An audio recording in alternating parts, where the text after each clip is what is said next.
Hello students, आप सभी कैसे हैं। Welcome to the channel online study with D K. मैं नीलम, जिनके साथ आप काफ़ी समय से मैथ्स की प्रिपरेशन करते हुए आए हैं। तो अब हमने मैथ्स के कुछ प्रैक्टिस पेपर्स स्टार्ट किए हैं जो कि आपके यूपी टेट एग्ज़ाम के लिए बहुत ही बेनिफिशियल होने वाले हैं।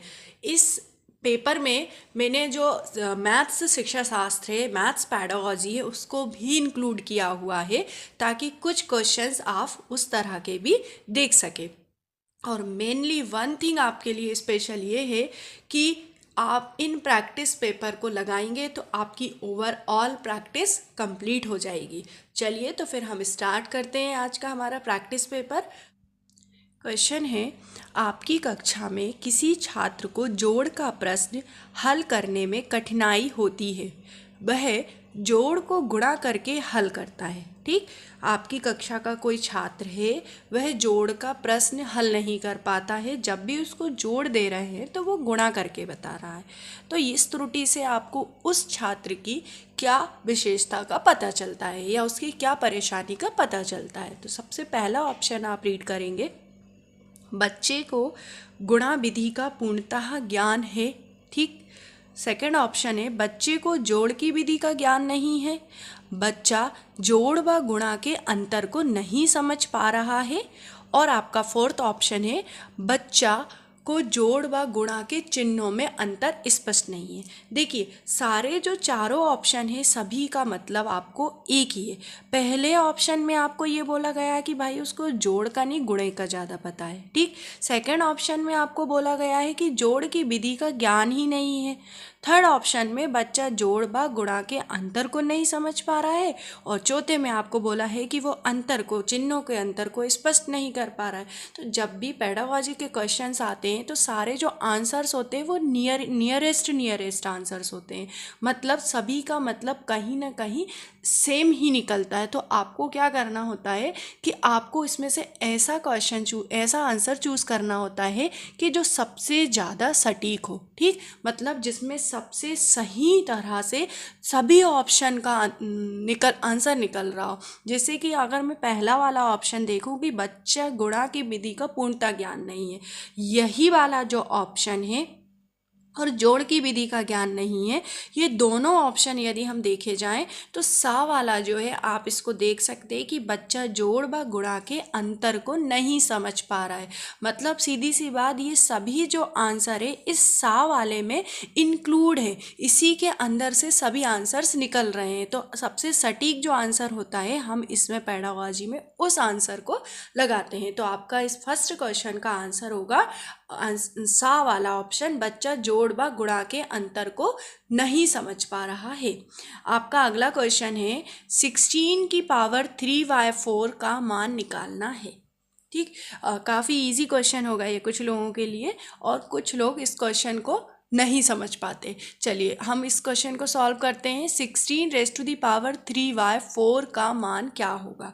जब भी इस तरह के घातांक के क्वेश्चन आए तो आप सबसे पहले तो इसे इस तरह की पावर में कन्वर्ट करने की कोशिश करें जो इसके हर में नंबर हो। तो यदि मैं 16 को देखूं तो ये 2 इंटू 2 इंटू 2 इंटू 2 की पावर हम 3/4 लिख सकते हैं। इसे 16 को मैंने इस फॉर्म में कन्वर्ट कर दिया।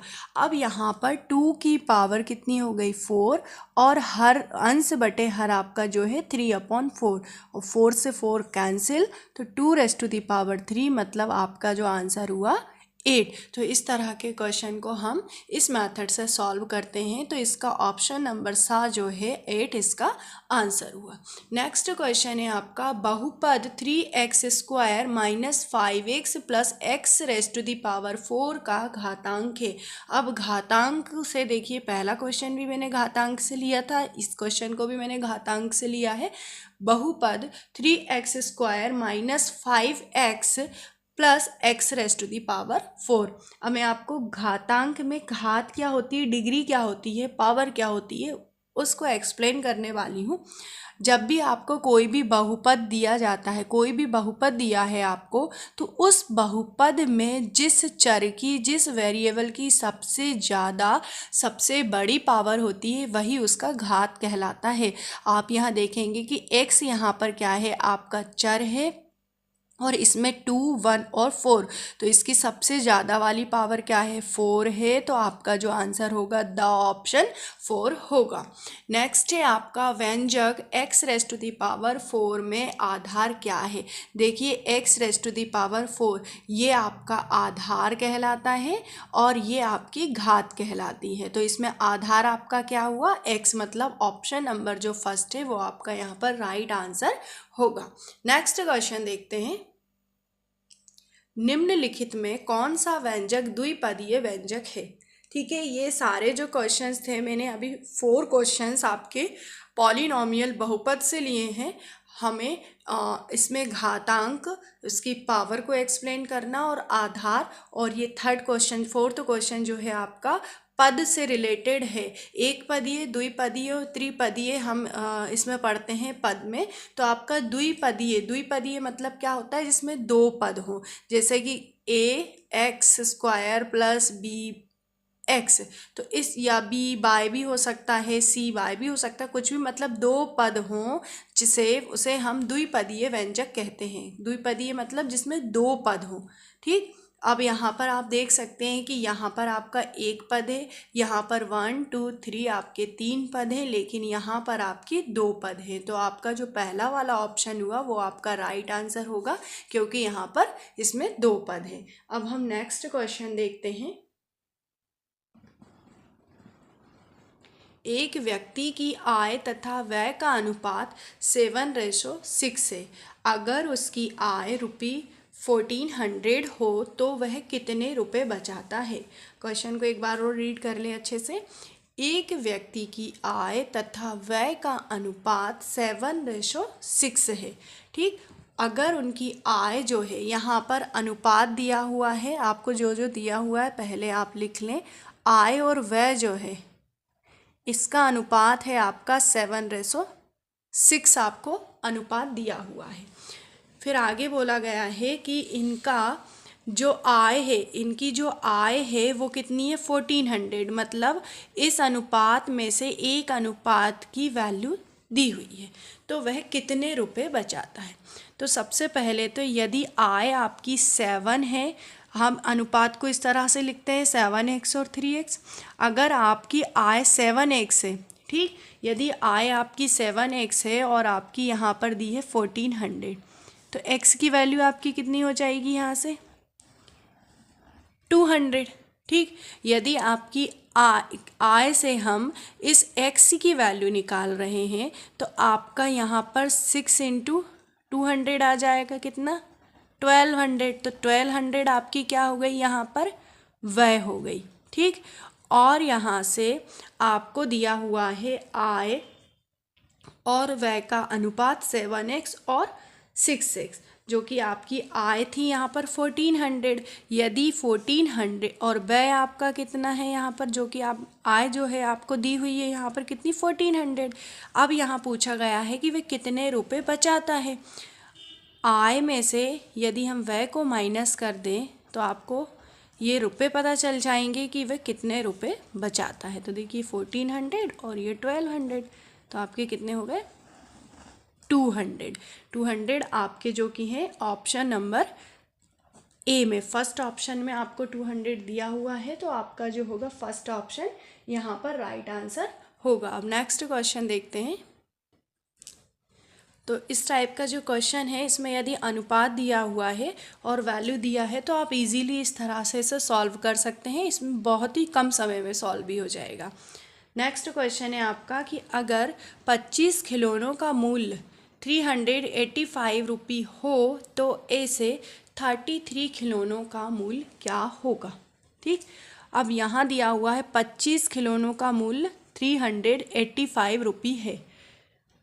अब जब भी इस तरह से बात हो कि टोटल आपको कुछ भी वैल्यू दी है, उसका मूल्य दिया हुआ है, तो आप सबसे पहले तो एक वैल्यू के मूल में कन्वर्ट करें।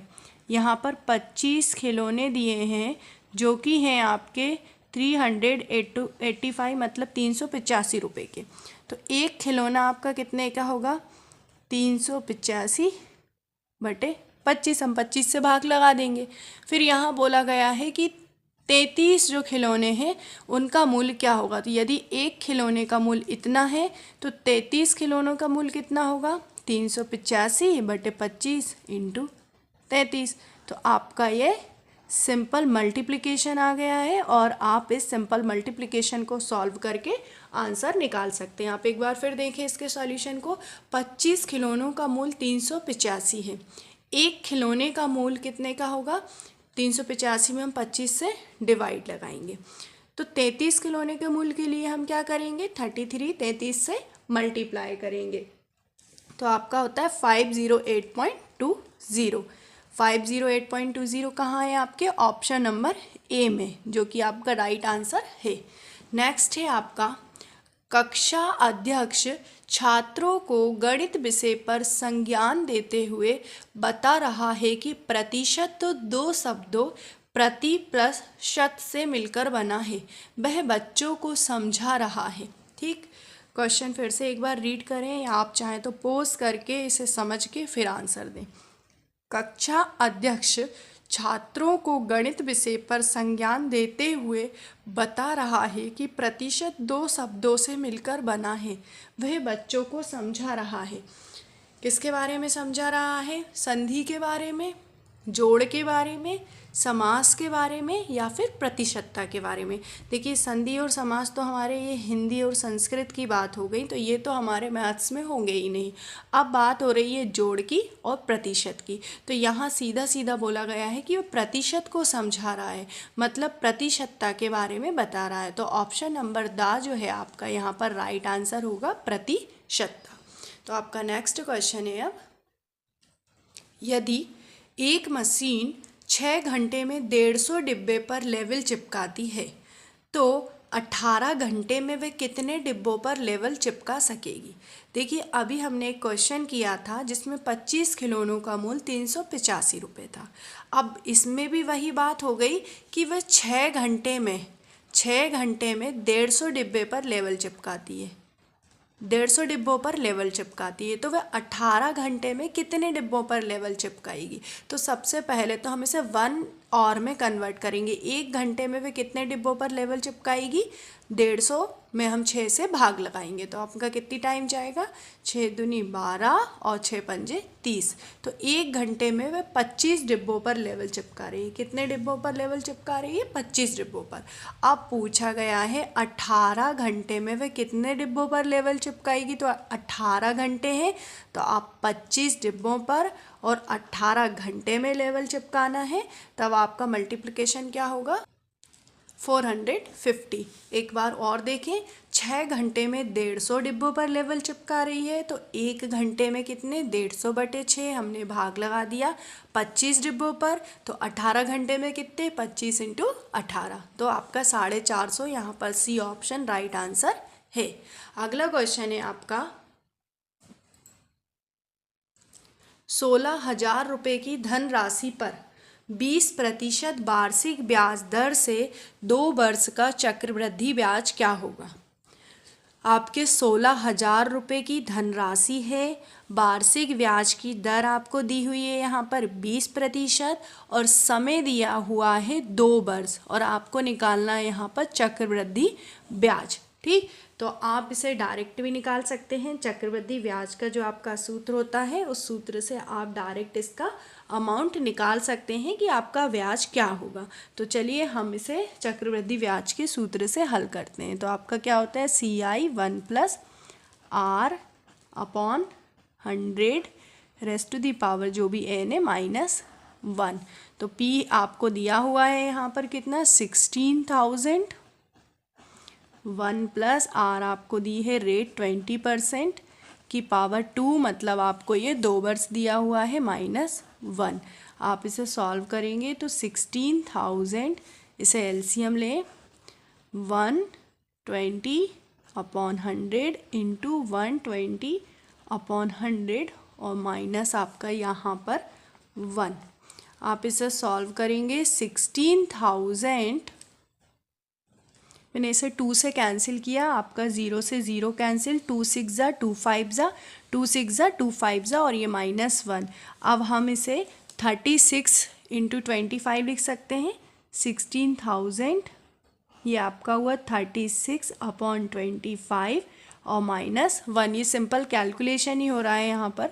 तो 16,000, यहाँ एलसीएम ले लिया हमने, 36 - 25/25, आपका हुआ 16,011/25।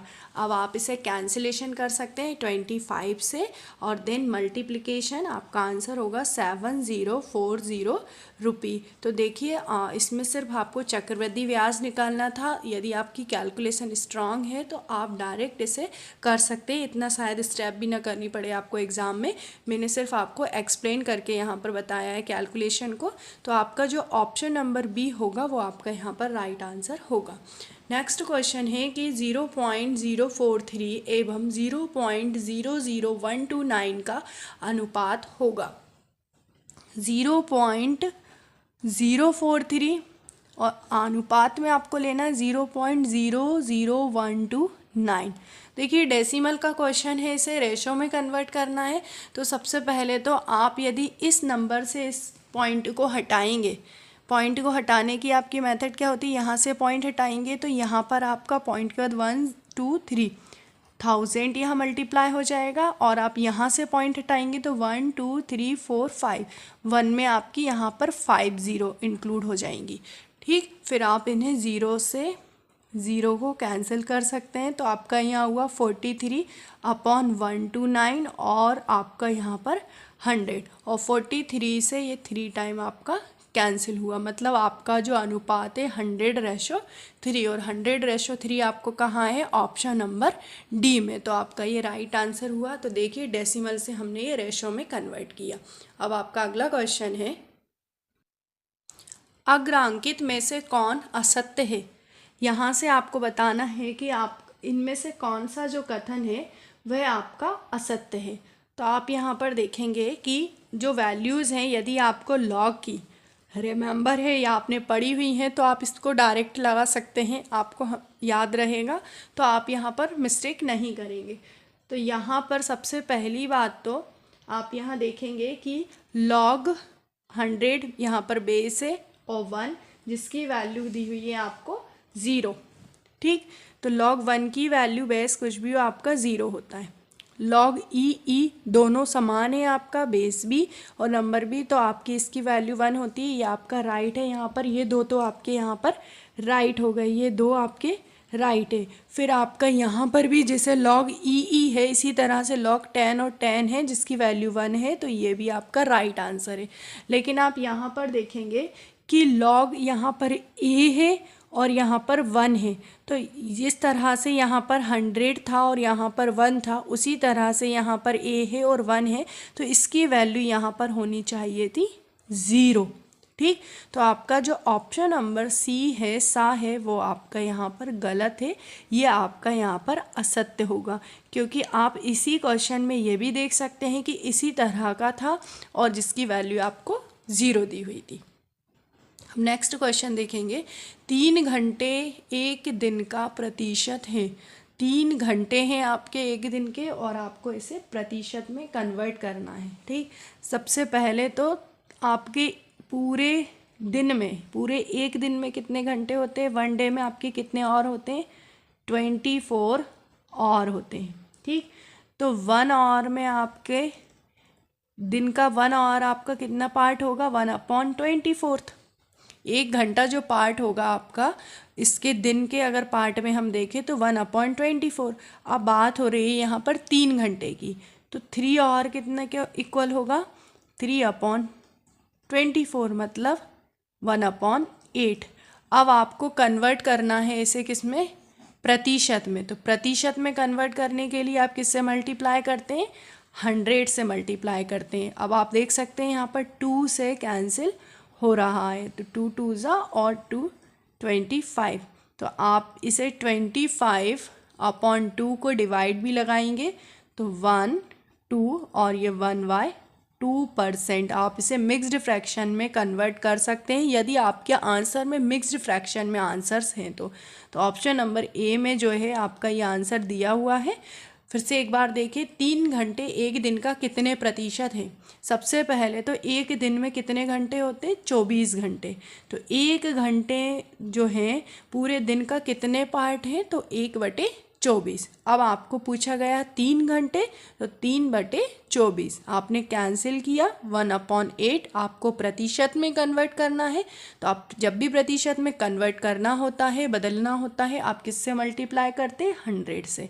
100 से मल्टीप्लाई करा, सिंपल कैलकुलेशन किया और division, after division mixed fraction जो आपको मिला है यहाँ पर 12 1/2%।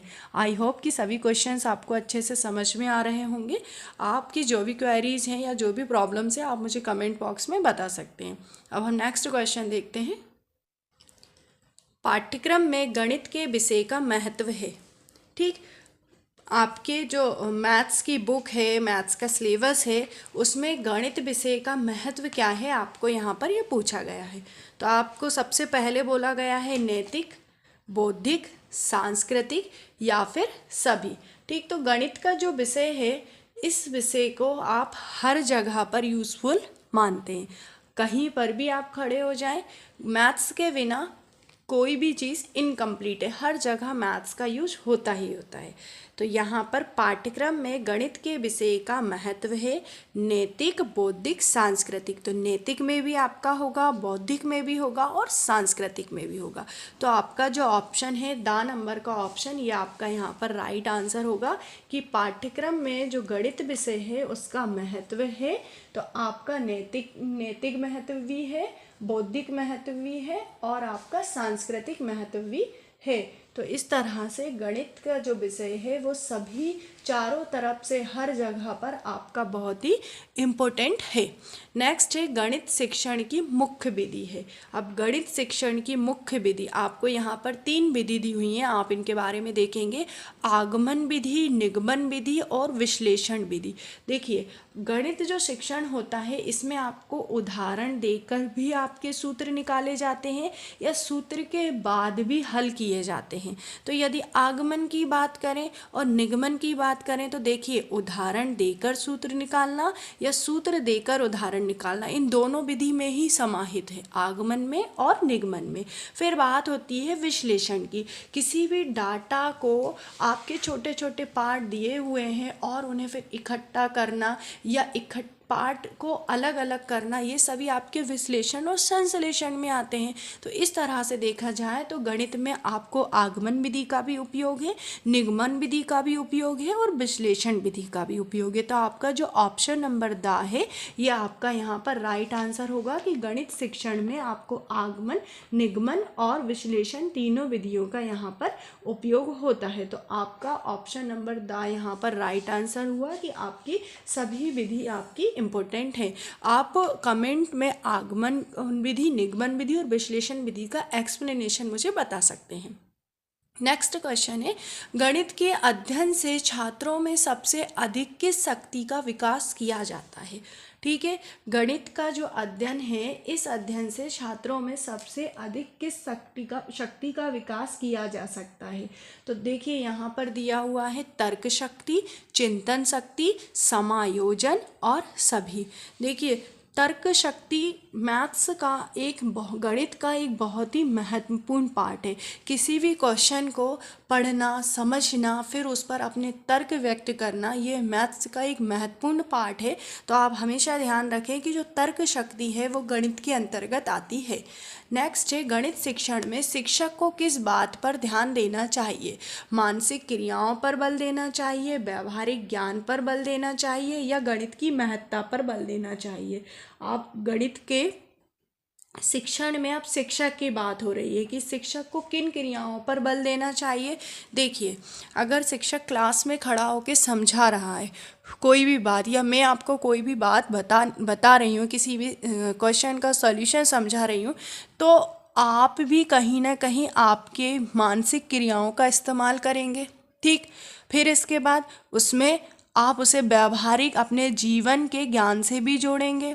फिर गणित की महत्व, अब ऑब्वियस सी बात है गणित की बात हो रही है तो उसमें गणित तो महत्वपूर्ण है ही, मतलब गणित शिक्षण में शिक्षक को इन सभी बातों पर ध्यान देना चाहिए जो कि छात्र के जीवन से जुड़ी हों, छात्र से जुड़ी हों।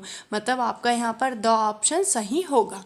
वह विधि जो देखो सुनो और समझो का सिद्धांत का अनुसरण करती है। देखिए ये क्वेश्चन तो लॉजिक बेस्ड है, आप ये कहीं पर भी आपने जब मैथ्स पेडागोजी पढ़ी होगी तो ये ज़रूर पढ़ा होगा कि जो देखो सुनो और समझो, देखो फिर सुनो समझो और फिर उसको आप अप्लाई करो, तो ये जो आपकी मेथड होती है ये आपकी प्रदर्शन विधि के अंतर्गत आती है। ये मेथड काहे में आती है? आपकी प्रदर्शन विधि में आती है। देखो सुनो और समझो, इस मेथड का सबसे मेन पार्ट है प्रदर्शन विधि।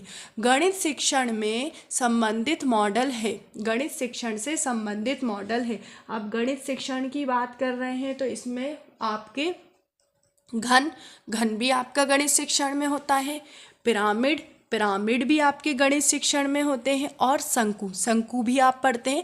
मतलब सभी जो है आपके गणित शिक्षण से संबंधित मॉडल हैं। तो ये कुछ क्वेश्चंस मैंने इस सीरीज़ में मैथ्स पेडागोजी के भी लिए थे जो आपके लिए बहुत बेनिफिशियल होंगे, और इसी तरह से हम मैथ्स के प्रैक्टिस पेपर कंप्लीट करते हुए चलेंगे।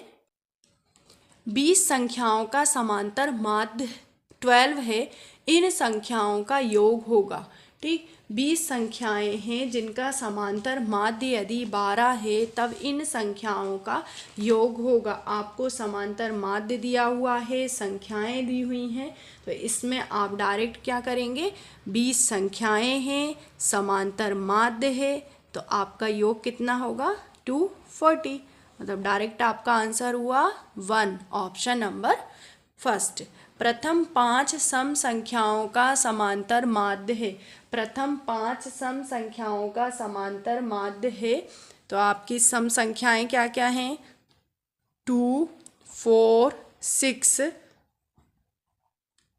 प्रथम 5 सम संख्याएं, इनका समांतर माध्य, सबसे पहले तो इनका हम योग निकाल लें, तो योग हो रहा है आपका 30। संख्याएं कितनी हैं, 5, डिवाइड करेंगे कितनी बार में हुआ आपका 6 में, तो आपका ये हुआ ऑप्शन नंबर सेकंड 6। समांतर माध्य इसी तरह से निकालते हैं।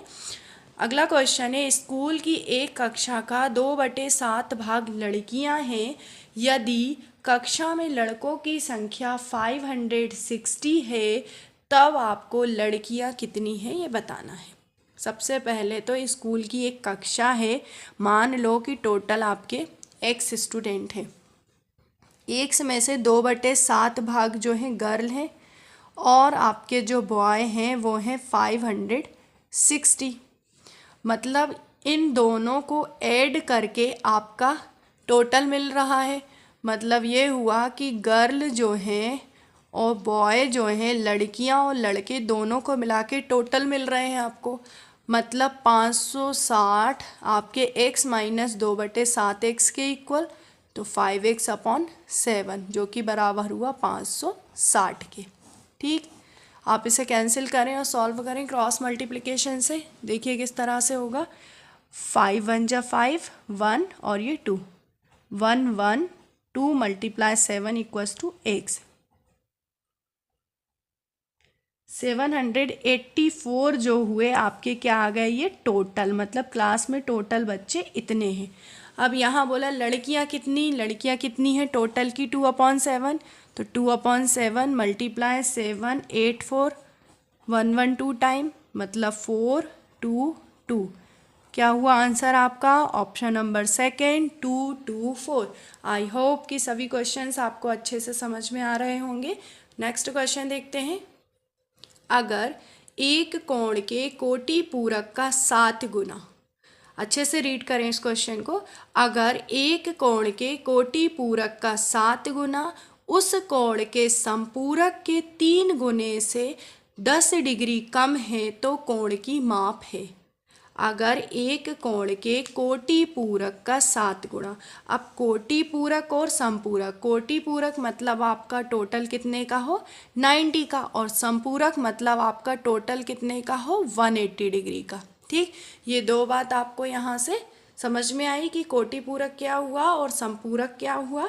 तो कोटि पूरक मतलब आपका 90 डिग्री और समपूरक मतलब 180 डिग्री। तो आपको यहाँ बोला गया है कोटि पूरक जो है उसका 7 गुणा और समपूरक जो है उसका आपका 3 गुना का जो अंतर है वो आपका कितना है 10 डिग्री। ठीक है, आपको यही बात इसमें बोली गई है। तो आप इसे सॉल्व करेंगे, -3 theta minus +7 theta is equals to 10 degree. आप इसे सॉल्व करेंगे और थीटा की वैल्यू आपकी आ गई 25 डिग्री। तो आपका ऑप्शन नंबर 3 हुआ जो कि है राइट आंसर। किसी त्रिभुज का क्षेत्रफल 2/6 सेंटीमीटर स्क्वायर है तथा उसकी भुजाएं 3:4:5 के अनुपात में है। इस त्रिभुज का परिमाप है।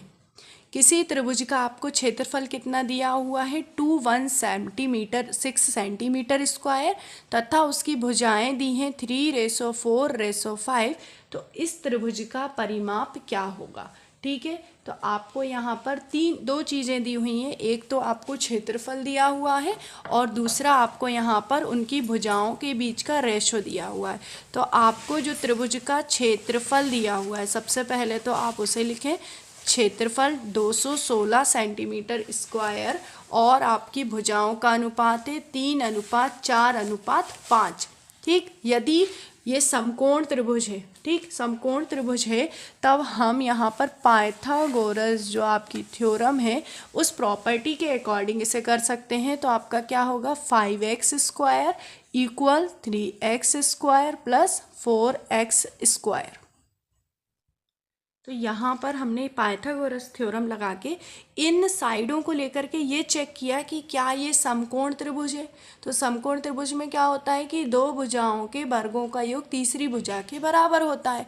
ठीक, तो हमने ये आपको चेक कर लिया सबसे पहले। अब यदि ये समकोण त्रिभुज है तो समकोण त्रिभुज का क्षेत्रफल का फॉर्मूला क्या होता है 1/2 आधार इंटू ऊंचाई। तो आपका आधार ये हो गया और ऊंचाई आपकी यहाँ पर 4x है, अब जो कि बराबर है आपकी 216 की।